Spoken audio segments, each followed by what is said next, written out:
Поднесени 103 приговори до Државната изборна комисија за вториот круг на локалните избори. Според информациите од ДИК, во рокот кој истече во 2 часот пополноќ, Алијансата на албанците поднесе 13 приговори за Струга, БЕСА поднесе вкупно 89 приговори, од кои 86 заедно со Алијанса за албанците за Чаир и 3 за Титово. Еден приговор има поднесено и партијата НДМ за гласањето во Чашка.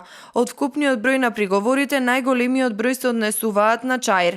Од двете партии подносители на приговорите велат дека во оваа општина имало уцени и закани и дека за тоа е одговорна владата. Она на што најмногу се жалат БЕСА и Алијансата се однесува на неважечките гласачки ливчиња, имајќи предвид дека разликата меѓу победникот во општина Чаир, Висар Ганиу и Зекирија Ибраими од БЕСА е 209 гласа. Самиот број на поднесени приговори покажува за каков нефер изборен процес зборуваме во оваа општина.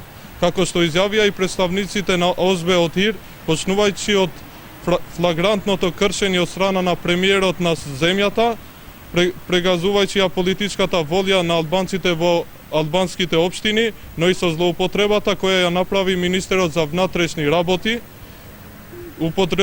употребувајќи ги полициските службеници во полза на кандидатите на СДСМ ДУИ во Чаир и насекаде во општините каде тие се кандидира.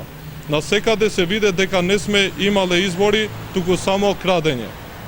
Поради огромниот број на неважечки гласачки ливчиња, имаме сериозни сомневања дека манипулацијата е направена токму со овие гласачки ливчиња. Државната изборна комисија по приемот на приговорите е должна во рок од 48 часа да донесе одлука по истите. Против одлуката на ДИК подносителот може да поднесе тужба и до Управниот суд во рок од 24 часа од приемот на решението. Управниот суд на Република Македонија пак по жалбата донесува одлука во рок од 48 часа по нејзиниот прием. Одлуките на Управниот суд се конечни.